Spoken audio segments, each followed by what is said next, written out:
want. Two topics I really want.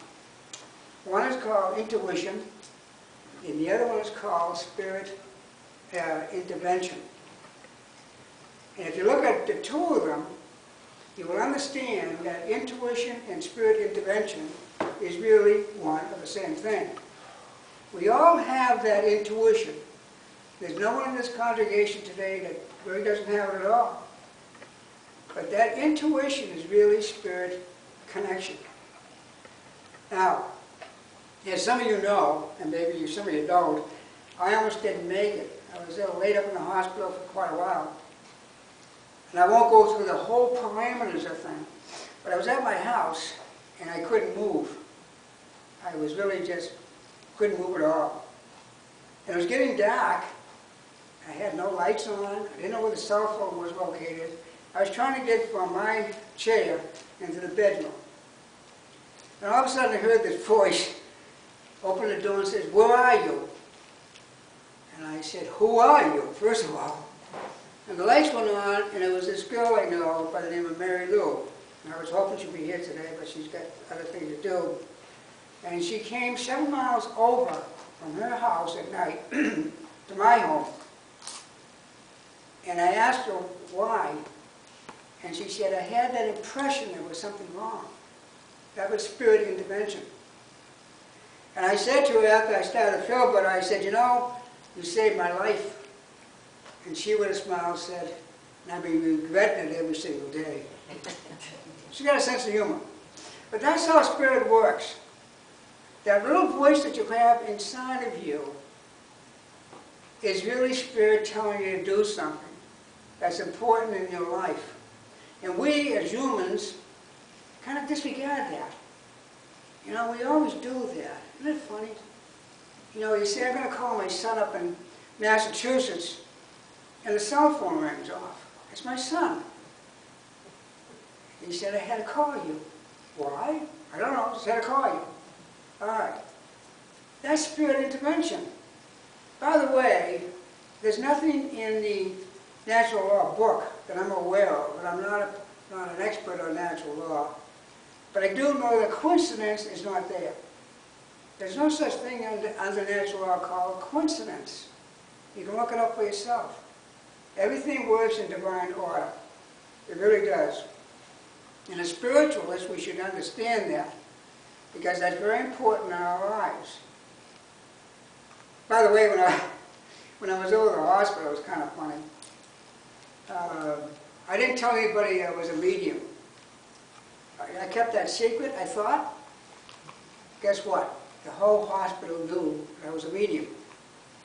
And the doctor, I had to have this operated, I forgot what the word is. But anyways, they had to go down through your mouth. And the doctor said, I'm going to solder something. Solder isn't the word. But he went down, and there was a nurse, an anesthesiologist, and a doctor. And the doctor says to the anesthesiologist, we have a medium here.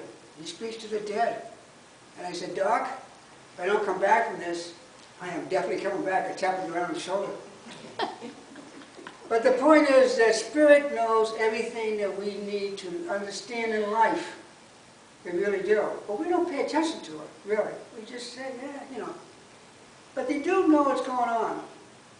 Now, I do public lectures an awful lot, and I enjoy both of them, the church service and the public lectures. But in the public lecture, they will ask all kinds of variety of questions, like reincarnation, mediumship, how do you contact your guides, what do you do? First of all, you don't text. You can't contact your guide by texting. I don't think so. If you do, please call me, don't text me, let me know the number. Have you ever gone to a restaurant and you see the mother and father sitting there with all the kids and they're all texting? I wonder if the kids are saying, gee, Daddy did a hamburger, you know, or something along that line. So the understanding of verbal communication is slowly but surely leaving. I went into that same restaurant a while back, and there was a girl sitting across the table from this guy, and they were texting. I was going to go over and say, would you like to meet her? So you can't communicate with spirit through texting. However, a lot of mediums will say, or ministers will say, meditate. Try to meditate. Well, I can't meditate. I'll be sitting in my mind, be wandering all over the place. But there are some people who can sit there for days and meditate, and it's great.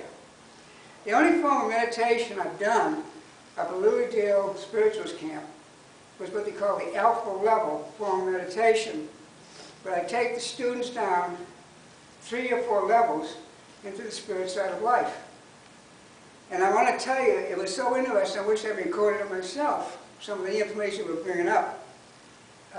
We had to do it twice, they enjoyed it so much.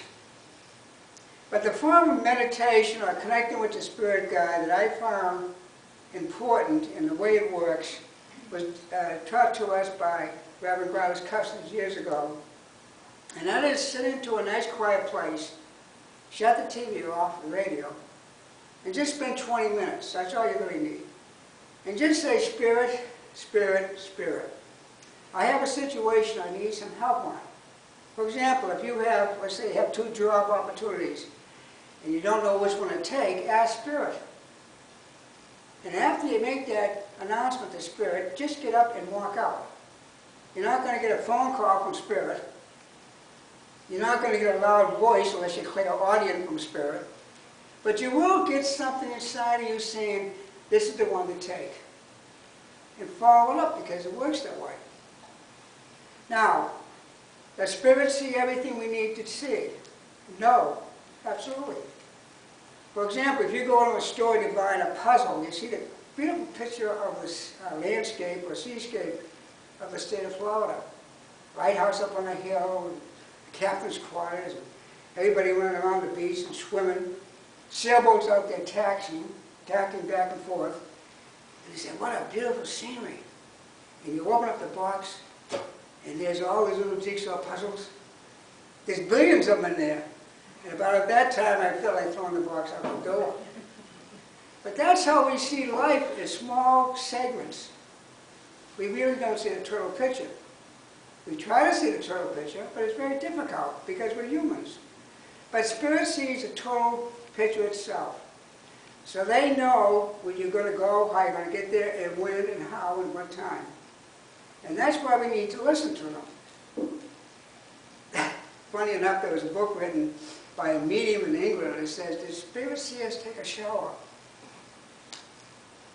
Probably does. Who knows? Who cares? But the point is, they're with us all the time. We need to listen to them. I had to make a phone call the other night on a business situation, and I sat there, and my guide came in, and I was ready to pick up the phone, and she said, "No. And you never argue with a spirit. Don't do that." And I didn't. I said, okay, I'll put it off. A couple of days later, I found out the reason why. Another side note, I have to tell you, this is kind of cute. You know, when you're in a hospital, it's no fun, trust me. But I was there, and I had to be transferred from one place to another, and I couldn't move. And all these nurses came around me, and they started singing, "It's a lovely day in the neighborhood," Mr. Rogers' theme song. Trust me, I'm not going to sing it. Don't worry. So, Spirit does work that way. And the thing that is important nowadays is to make sure you have the right teacher to teach you how to do it. That's very important. And I say that with all honesty because I have traveled an awful lot. I've been around different churches and different camps. You have to be very careful in who you elect to teach you. Because when you open the door for Spirit, they will give you more information.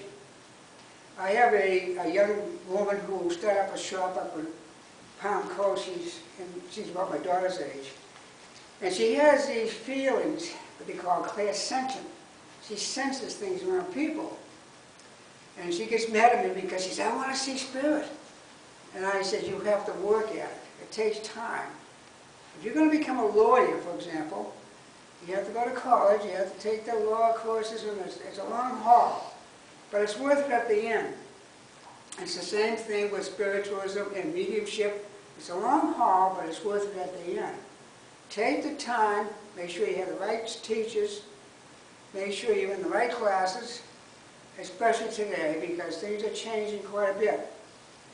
And once you open that door, and you really concentrate on it, sincere, Spirit will give you an awful lot of information. I've been doing it for a long time, and I'm still learning. My mediumship has changed a great deal over the past time, about 6 months now. And so you need to stay with it. For those of you who are in the Morris Pratt course and in this thing, go for it. Don't put it off. And with that, I will sit down. Thank you.